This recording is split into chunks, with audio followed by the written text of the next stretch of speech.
India is bestowed with more than an 8,000-kilometer long coastline with 2 million square kilometers of exclusive economic zone. The aquatic resources in the vast seas around and the diverse inland waters make the country one of the foremost nations in the fishery map of the world. However, capture fisheries is not sufficient to meet the nutrition needs of the buyers' population of India. Moreover, Indian seafood has excellent demand in world market. In order to augment production, we have to depend upon aquaculture, utilizing vast stretches of brackish waterlands, which comprise estuaries, low-lying coastal areas and freshwater bodies in and around lakes, ponds, reservoirs and riverine system. It is estimated that about 1.2 million hectares of brackish water area and 5.4 million hectares of freshwater bodies are suitable for taking up aquaculture in the country. Aquaculture is nothing but raising and producing aquatic animals in confined captive condition. In India, aquaculture has been a subsistence traditional activity for long. In Kerala, the traditional prawn filtration ponds called Aquaculture, where one crop of prawn will be raised after the paddy crop. Ghazani lands in Karnataka, Karwar and Beri in West Bengal are also used for traditional farming.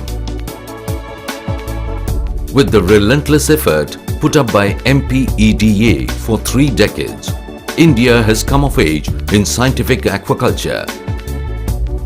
It adds to the national economy of the country by substantially contributing to the foreign exchange earnings. Aquaculture produce is a safe food and considered to be the alternate source of proteins that help to mitigate the problem of malnutrition amongst the growing human population by ensuring food security. It also provides employment and rural development within the country and improves the quality of life over the years. Aquaculture in India is mostly artisan. Many remote villages and rural communities have developed due to aquaculture with increased infrastructure and communication facilities. Shrimp culture is synonymous to coastal aquaculture in India, while scampi farming is picking up in inland areas. It involves raising shrimp, scampi commercially in ponds or enclosures. Various basic equipments and instruments like pumps, aerators and blowers are required for shrimp and scampi farming. Providing a technical package and guidance through its field officers set up in all the maritime states in the form of identifying the suitable lands, conducting feasibility studies for availing institutional finance and assisting farmers in construction and operation of farms, etc.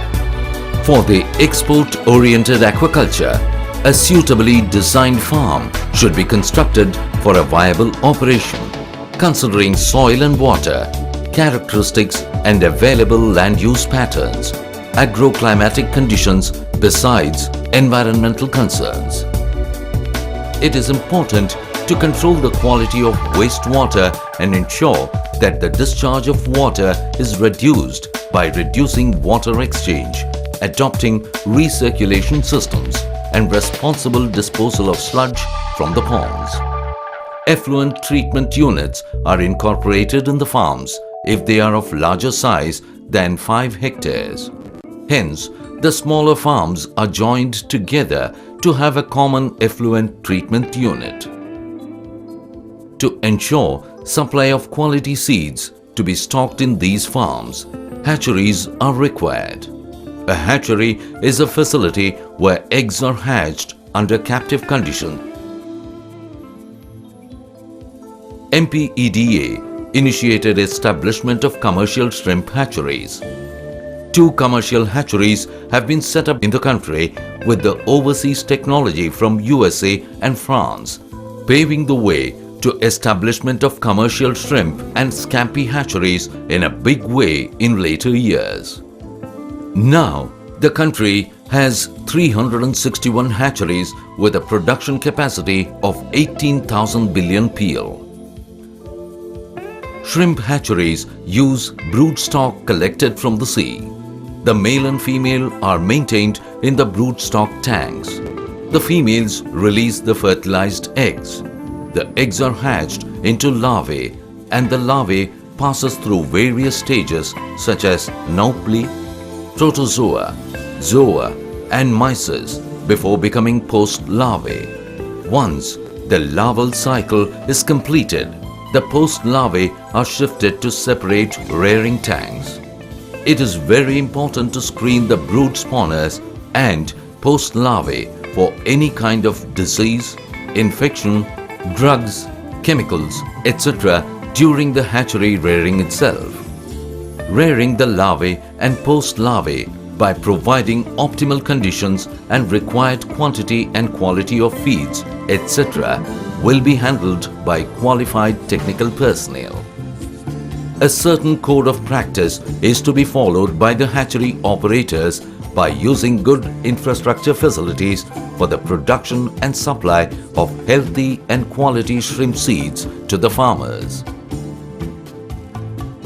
Before the seeds are stocked, ponds are prepared involving drying of the pond bottom, tilling, liming and fertilizing. Pond filling is done with water that is conditioned and treated in reservoir ponds and then taken into grow-out ponds, filtering through twin bags of fine meshed nets in order to avoid the entry of unwanted organisms like predators, pathogens, etc. into the culture ponds. Stocking of seeds is done after proper acclimatization of the seeds to pond water conditions. The duration of culture usually extends 120 days to around 150 days. Management of good water quality, sample netting to assess standing crop and growth and activity of the stock are essential for ensuring better yields. To monitor the growth and health of the stocked animals, water and soil testing equipments are essential. In the wake of viral disease problems, promoted seed quality diagnostic testing facilities and endeavors towards standardization of the testing process in association with the NACA Bangkok and ACIAR Australia. To provide nutritionally balanced diet to the stocked animals, feed mills are to be set up. Commercial pellet feed is the most important input in aquaculture and its conversion efficiency determining how much of the feed is converted into shrimp meat will be the key point.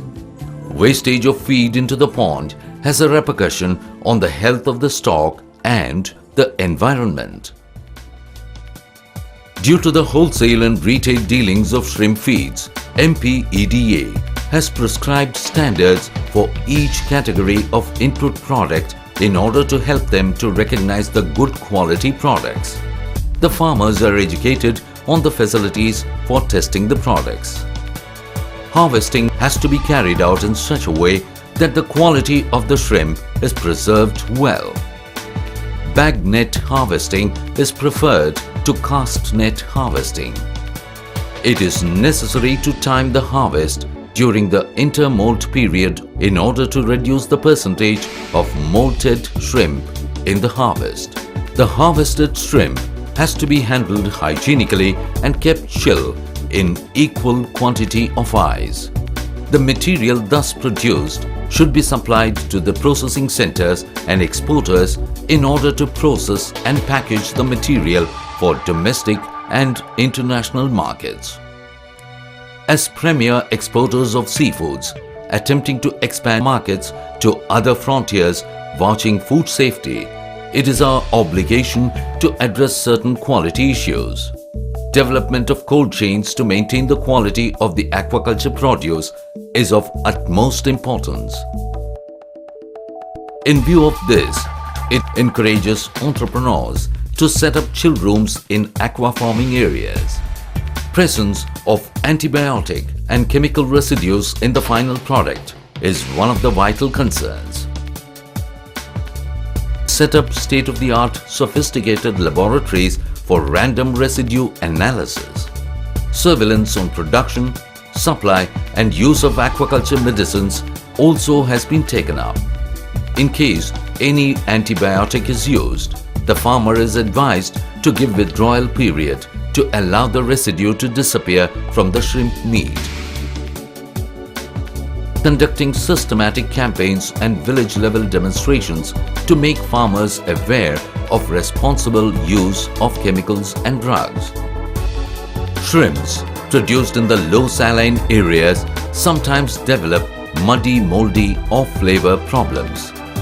Apart from discouraging farmers to rear tiger shrimp in freshwater ponds, the farmers are advised to be more careful while harvesting the shrimp to avoid direct contact with the sludge and organic matters formed at the pond bottom. Along with the network of aquaculture centers in Asia and Pacific, NACA in short, has come up with better management practices. The village demonstration programs mainly focus on sustainability of coastal aquaculture as well as on disease control. It is also targeting to produce good quality, safe, traceable shrimps through the adoption of better management practices by organizing farmers into aqua clubs and societies. This program has envisaged capacity building among farmers who are otherwise poor in technical knowledge, in order to closely monitor the activities of these societies, to assist financially the Aqua Club Aqua Societies who will adopt code of practices and register with MPEDA.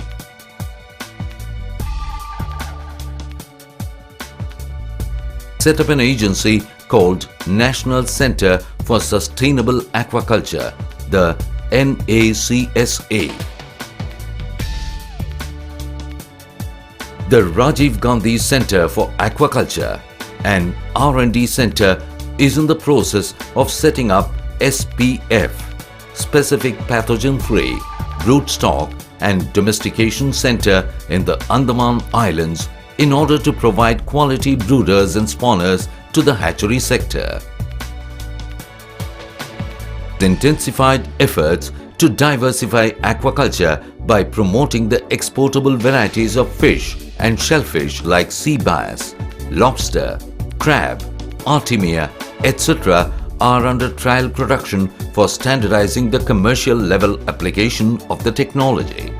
MPEDA has been implementing various schemes for extending financial assistance to entrepreneurs for acquiring and setting up infrastructure facilities required for shrimp culture. Assistances are extended to beneficiaries on a first-come, first-served basis and according to strict criterion for eligibility and prescribed terms and conditions. India, with its vast aquatic resource, diverse ecosystems and agro-climatic conditions, can surely emerge as a world leader, not only in aquaculture production and trade, but also in the utilization of other natural resources when environment-friendly and sustainable measures are taken in developmental policies and processes.